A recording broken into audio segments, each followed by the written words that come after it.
কুঁড়িটাও যত সুন্দর আর ফুলের কালারও তেমন সুন্দর। ফুলের কালার নিজের থেকে চেঞ্জ করে, সকালে ফোটার সময় একরকম, আবার ধীরে ধীরে হালকা রৌদ্র পাওয়া মানেই কিন্তু কালারটা চেঞ্জ। তো সেই জন্য বন্ধুরা, আমরা যারা এই স্থলপদ্মের গাছ নেই বা এদের মধ্যে যে প্রচুর ফুল পাওয়ার যে বিষয়টা আমাদের থাকে, যে একটা গাছ রোপণ করেছি সবসময় প্রচুর ফুল হয় না, সব কিছুটাই আমাদের জানতে হবে আর সব মিলিয়ে গাছের আমাদের পরিচর্যা করে নিতে হবে। তা বন্ধুরা, এই গাছে বেশিরভাগই দেখেছি আমরা মিলিবাগের আক্রান্তটা হয়, আর সেই জন্য মিলিবাগের ওষুধ আমরা দিই। একতারা, সিতারা, অ্যাডমায়ার এই ধরনের ওষুধগুলো মাঝে মধ্যেই দিতে হবে। গাছের গোড়া যখন ধীরে ধীরে মোটা হতে থাকে, অর্থাৎ গাছের উচ্চতাটা তো খুব বাড়তে থাকে, সেই জন্য গাছের কাণ্ডটা একেবারেই আমরা দেখতে পাই যে খুব মোটা হয়ে গেছে, টব ঘিরে গেছে। আর আজকের ভিডিও বন্ধুরা সব কিছুটাই জানবো, সব বিষয়গুলো জানবো। আর পুষ্পশ্রী নার্সারি কোলাঘাট, আমি কমল আপনাদের বন্ধু, আর এই নিয়ে কিন্তু আজকে আপনাদের সঙ্গে একটু শেয়ার করব। একটা স্থলপদ্ম গাছ আমরা রোপণ করার পর খুব সহজে খুব সুন্দর হয়ে ওঠে। তো সেই জন্য আমরা প্রথম অবস্থায় কাটিংটা না করাই ভালো, গাছটা একটু হেলদি হয়ে যাওয়া ভালো। আর এই ফুল শেষে কিন্তু আমরা গাছকে একেবারে ফাইনালি একটা কাটিং করব না। তাহলে কি আমরা ফাইনাল কাটিং কখন করব? দেখুন, একেবারেই আমরা যেটা ভাবি আর কি, যে একটা হার্ড পোনিং, সফট পোনিং, এসব বিষয়গুলো আমাদের যেগুলো আমাদেরকে চিন্তা করায় যে কোন সময় আমরা করলে একটা হার্ড পোনিং করতে পারি বা কোন সময় করলে করতে পারি না। বন্ধুরা, আমরা যারা এই গাছগুলো করি, তো একটু করে ডাল রেখে, মানে নিচে দু একটা করে পাতা রেখে কিন্তু আমরা কাটিং করে দিতে পারি। এই ধরুন না, বেশ ফুলগুলো হয়ে যাচ্ছে, আর হওয়া শেষে যদি আমরা একটু করে কাটিং করেই দিই, তাহলে আমরা প্রথমত কিন্তু একেবারে ফাইনাল কাটিংটা করব না। ফাইনাল কাটিংটা আমরা যেটা করি মার্চ এপ্রিলে করে থাকি, হালকা গরমের হাওয়া আসা মানে আমরা করে থাকি। খুব কনকনে ঠান্ডায় কিন্তু ফাইনালি কাটিং করি না। তো বন্ধুরা, আমরা তাহলে এই উপর দিকে একটু করে কেটে দিলে কি হবে, ধীরে ধীরে ধীরে ধীরে দেখবেন যে গাছের নিচ থেকে পরে পর আর নিচে পরের পর কিন্তু বেরোতে থাকবে। তাহলে ধরুন না, এই যে দু একটা করে পাতা রয়েছে আর এগুলো কিন্তু অপেক্ষা করছে, তাহলে আমরা এখান থেকে কেটে ফেলে দিতে পারি। আর যখনই এগুলো কেটে দেবো, এগুলো আর বড় হবে, আর তখনই দেখবো যে গাছের খালি খালি অংশগুলো রয়েছে, আর সেখান থেকেও কিন্তু আবার ছোট ছোট ডাল বেরোতে থাকবে। আবার যখনই আবার নিচকার ডাল বেরোবে, তখন কিন্তু আরও নিচে নিচে নেমে আসতে পারি। তাহলে আমরা এইভাবে একটা বড় গাছকে ছোট করে নিয়ে আবার ঠিক গ্রোথ করে নিতে পারি। বন্ধুরা, আমরা অনেকে চিন্তা করছি যে গাছের গোড়ায় এ সময় খাদ্য দেবো কিনা, তা ফুলটা হয়ে যাক, তারপরে আমরা নিশ্চয়ই খাদ্য দেব। আর এই গাছে খাদ্য তো তখনই দেব যখন এই ফুলটা শেষ হবে। তাহলে আমরা যে খাদ্যটা দেব সেটা কিন্তু বানানো খাদ্য দেব, আমাদের কিচেন কম্পোজ বা ভার্মি কম্পোজ এগুলো যে রয়েছে, আর সেগুলো কিন্তু আমরা ওপরে অবশ্যই দেব। আর দিলে কিন্তু গাছ স্বাস্থ্যবান হতে থাকবে, আবার সুন্দর হতে থাকবে। তবে এই ফুল হচ্ছে বা হওয়া শুরু হয়ে গেছে মানে আপনার আর খাদ্যটা দেওয়ার দরকার নেই। আর যদি দিতে থাকেন তাহলে আরও হেলদি হয়ে যাবে গাছটা, ফুল হতে একটু লেট করে যাবে। সেজন্য আমরা সবসময় গাছের গোড়া একেবারে পরিষ্কার পরিচ্ছন্ন রাখবো। আর অতিরিক্ত বৃষ্টির জল খাওয়ার পরে কি হয়, আমরা মাটি মাঝে মধ্যে কিন্তু একটু এলোমেলো করতে পারি। তো যেটা আমাদের খুব দরকার যে এই খাদ্য, তো খাদ্য আমাদেরকে দিতেই হবে। তো ফুল শেষ হলে কিন্তু আমরা আবার খাদ্য দেব, আর খাদ্য দিলে কিন্তু গাছের যে খালি অংশগুলো থাকছে সেখান থেকেও কিন্তু আবার সুন্দর সুন্দর ডাল বেরোতে থাকবে। তো এভাবে ডালগুলো বেরোতে থাকলে আমরা কিন্তু ধীরে ধীরে কাটিং করে করে নিচের দিকে নামতে পারি।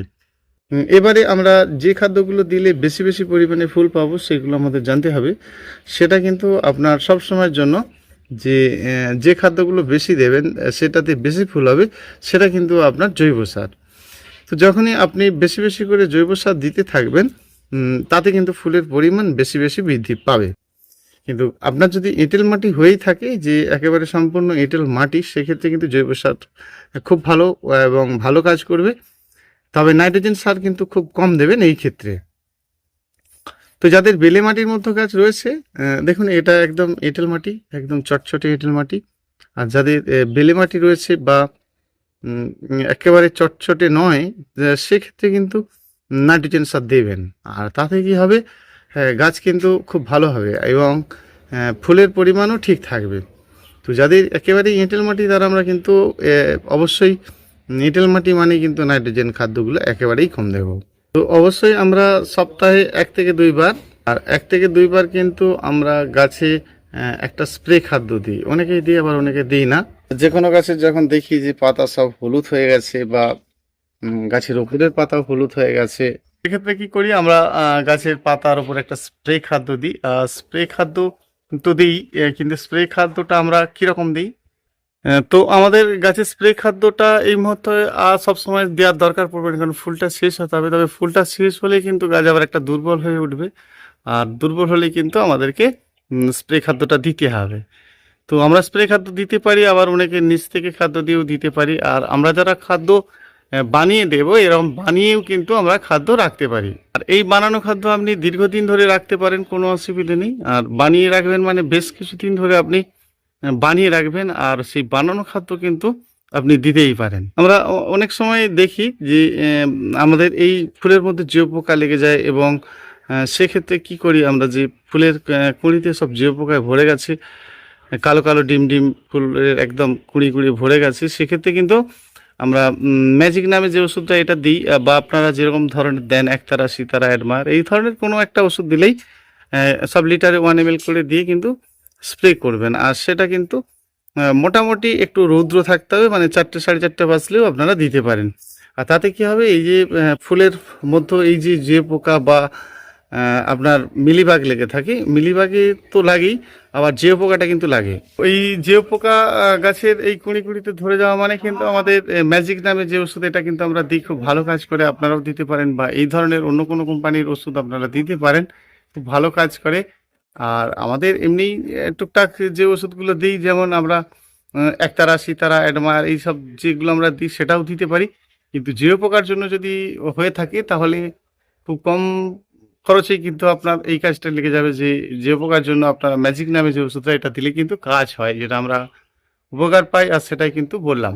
বন্ধুরা, আমরা গাছের এই খাদ্যটা কিন্তু ফুল শুরু হয়ে গেলে বন্ধ রাখবো, আর তাহলে কিন্তু ভালো হবে। অতিরিক্ত গাছের পুরানো পুরানো পাতাগুলো থাকলে একটু পাতা চাপ কমিয়ে দেবেন, তাহলে কি হবে, রৌদ্র বেশি পাবে এবং ফুলও ভালো আসবে। তা বন্ধুরা, আমরা খাদ্য বানিয়ে রাখবো, আর বানানো খাদ্য কিন্তু বারে বারে দিতে পারবো, প্রবলেম কিছু নেই। যে বানানো খাদ্যগুলো আছে, আর বানানো খাদ্য মানে আমরা কিন্তু বেশি বেশি খাদ্য জৈব সারের সঙ্গে, ধরুন খাদ্য আপনি বানাবেন, এই ভার্মি কম্পোজ নিয়েছেন, আপনার বাড়িতে যেটা আছে, কিছু কিচেন কম্পোজ রয়েছে, সবের সঙ্গে, বা একটু মাটি নিলেন, তারপরে কি জানেন, একটু ধরুন সব সমান সমান নেবেন, বাদাম খৈল নিয়েছেন, তারপরে একটু নিম খৈল নিয়েছেন, এরকম বেশিরভাগটাই কিন্তু 5 থেকে 6 রকম মোটামুটি নিয়ে নেবেন, সব সমান সমান নেবেন। ধরুন 100 গ্রাম করে নিচ্ছেন, 100 গ্রাম করেই নেবেন। তো গাছের রং ভালো রাখতে গেলে, গাছের ক্ষমতা ভালো রাখতে গেলে অবশ্যই 2 রকমের মতো নাইট্রোজেন আপনারা কিন্তু নেবেন। সেটা আমি বলেছিলাম, যেমন 10-26-26, অন্য কিছু পেলেও নেবেন, কিন্তু 10-26-26টাতে ভালো কাজ করে, যেটা সম্পূর্ণ নাইট্রোজেন নয়। আর 28-28 গোমর, এই দুটো কিন্তু নেবেন। নিয়ে তাহলে 6-2-8 হলো, আর আপনার মাটির সঙ্গে কিছুটা মেখে দিলেন, আর দেওয়ার পরে সেটা কিন্তু জলের ছিটে দিয়ে 7টা দিন রেখে দেবেন। আমরা যেটা করি কি বন্ধুরা, যে নিয়েই সেটাকে গোড়ায় দিয়ে দিলাম, জল দিলাম, তাতে কী হবে বলুন তো, ওই যে খাদ্যের একটা ঝাঁঝ থাকে, আর সেটা কিন্তু ক্ষতি হয়ে যায় অনেক সময়। সেই জন্য আমাদের অনেক সময় বড় বড় গাছগুলো মারা যায়। আর সেই জন্য আমরা যারা গাছ করি, এগুলো আমাদেরকে সতর্কতা রাখতেই হবে। আর সব থেকে বড় কথা হচ্ছে যে আমরা বানিয়ে রেখে দেব, আর এই বানানোটা কিন্তু দীর্ঘদিন ধরে রাখা যায়। ওটাকে যে শুকনো করে দিতে হবে তারও কিছু মানে নেই, তবে এটা বানানো হয়ে গেলে তারপরে কিন্তু আপনি আপনার নিজের মতো করেই দেবেন, আর আপনার স্থলবদ্ধ গাছ কিন্তু সবসময় সুন্দর থাকবে, খুব ভালো থাকবে। তো বন্ধুরা, আমি একটা কথা বলি, সে যে যে সদ্য সদ্য ধরুন আপনার কাছে পোকা লেগে ভরে গেছে, সেই সময় ওষুধটা না দিয়ে আপনারা যদি মাঝে মধ্যে দিয়ে রাখেন, গাছ কিন্তু একদম ফ্রেশ থাকবে। আর এই গাছ কিন্তু একটু রৌদ্র ভালোবাসে, আর যতটা রৌদ্র পারবেন দেবেন, রৌদ্র যত পাবে তত ভালো হবে। এবং গাছ রোপণটা প্লেনভাবে করবেন, দেখবেন একদম ভালোভাবে কিন্তু আপনার গাছের রঙটা ভালো রাখতে পারবেন, ফুলও ভালো পাবেন, সারা বছর গাছে ভর্তি ফুলও পাবেন। যেমন আপনাদেরকে আমি বলেছিলাম যে মাঝে মধ্যে কিন্তু যে কোনো ফুলের গাছে আপনি দেবেন, পরিমাণ বুঝে দেবেন। এই কাজটা করুন না, দেখবেন খুব উপকার পাবেন, উপকার হবে, আপনার অবশ্যই উপকার হবে। আর এগুলো ধীরে ধীরে কাজ হয়। ধরুন আমরা পাতার মধ্যে একদম ফ্রেশ রাখবো, একটা গাছ দেখাচ্ছি, আপনারা বুঝতে পারবেন যে পাতার মধ্যে একদম ক্লোরোসিস সাদা হয়ে গেছে, বা পাতার মধ্যে সবুজ ভাবনাই নেই, হলদেটে হয়ে গেছে, তাহলে আমরা কিন্তু একদম ঘরোয়া ট্রিটমেন্টে মাত্র 1 চিমটি চুন একবারে মানে 2 লিটার জলের সঙ্গে গুলে সেটা কিন্তু স্প্রে করব, আর ধীরে ধীরে কিন্তু পাতার রং ফিরে পাবে, এবং গাছের যে সমস্যাগুলো কিন্তু দূরে যাবে।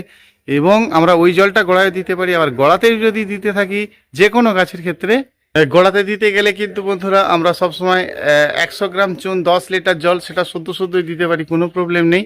আর মাঝে মধ্যে মানে 15 দিন 18 দিন ছাড়া একবার করে দিয়ে দেবেন, কারণ 15 দিন 18 দিন ছাড়াই আপনার মাটির মধ্যে একটা ড্যাম তৈরি হয়ে যায়, সবুজে সবুজে ভাব হয়ে যায়, আর সেগুলো কিন্তু আপনার একদম খুব ভালো কাজ করবে। আর সব থেকে বড় কথা, চুনের জলটা যখন আপনি গাছের গোড়াতে দেবেন, গাছের যে মাটির মধ্যে যে খাদ্যটা রয়েছে সেটা কিন্তু গাছকে খাইয়ে দেবে। অর্থাৎ গাছের যখন খারাপ অবস্থা আমরা দেখি, যে কোনো গাছের পাতা হলুদ হয়ে যাচ্ছে, গাছের বৃদ্ধি নেই, তার মানে কি গাছ খেতে পাচ্ছে না। অর্থাৎ সেই খাদ্যটা খেতে কেন পারছে না? খাদ্য তো আপনি আগেও দিয়েছেন, আপনার আছে দেওয়া, কিন্তু তারপরেও দেখছেন যে সকল পাতা ধীরে ধীরে কিন্তু খারাপের দিকে চলে যাচ্ছে। তার মানে কি মাটিটা একেবারে ড্যাম্প হয়ে রয়েছে। আর মাঝে মধ্যে কিন্তু বারোমাসি ফুল গাছ মানেই মাটি খুবড়ে এলোমেলো করা, শুকনো করা, এগুলো খুব আমরা করি, প্রত্যেকেই জানি। তবুও আর একবার আপনাদের সঙ্গে শেয়ার করলাম যে মাটিকে এলোমেলো কিন্তু মাঝে মধ্যেই করবো, সেটা শুকনো হওয়ার পরে কিন্তু জলটা দেবো, তাতে কিন্তু খুব ভালো উপকার পাবো। এই দেখুন না, এইসব পাতাগুলো খারাপ হয়েছিল, আপনাদেরকে আগে একবার দেখিয়েছিলাম যখন আমি চুন জলের ভিডিওটা দিয়েছিলাম। আর দেখুন আস্তে আস্তে কিন্তু সব পাতা আবার ফ্রেশ হতে শুরু হয়েছে। তো আমরা যেটা মূলত করব, যে কোনো গাছের যখনই দেখব যে একেবারে সব পাতা হলদেট হয়ে খারাপ খারাপ হয়ে গেছে, তাহলে কিন্তু আমরা জাস্ট ডোগাটি, এই যে কুঁড়িটি মানে কুশিটিকে ধরে পিঞ্চ করে দিতে পারি। দিলে কি হবে, নূতন গাছের ডাল শাখা বেরোনোর গাছ একটা সুযোগ পাবে। আমরা গাছের খাদ্য কিন্তু দুইভাবে গাছকে দিতে পারি, যেটা কিন্তু মূলত আমরা গোড়ায় দিই, স্প্রে খাদ্য দিই, এটুকুই জানি। এর বাইরেও যে বিষয়টা থাকছে যে গাছ খাদ্যই দিলাম না, কিন্তু গাছ খুব সুন্দর কি করে হবে? তাহলে এই যে গাছের পুরানো ডাল বা নিষ্কাট ডাল, যেগুলো কোনো কাজেরই নয়, গাছ সবসময় গাছের যে খাদ্যটা কিন্তু খেয়ে দিচ্ছে, তা আমরা এগুলো যদি কেটে ফেলে দিই, তাহলে এই খাদ্যটাই কিন্তু গাছে প্লাস হবে। অর্থাৎ একটা গাছে যখন ফুল হবে বন্ধুরা, সেই ডালটা যদি আপনি কিছুটা কেটে ফেলে দেন, দেখবেন কয়েকদিনের মতো নিচের যে সমস্ত ডাল সুন্দর সুন্দর হয়ে কিন্তু বেরোতে থাকে।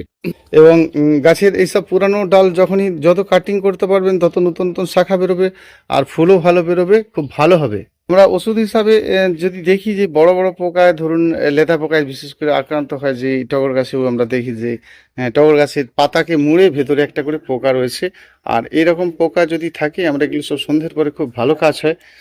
তো সেই সন্ধ্যের পরে ওষুধ দিলে, যে কোনো কীটনাশক ওষুধ একটা দেবো, সবই লিটার 1 ml করে, খুব ভালো কাজ পাবো।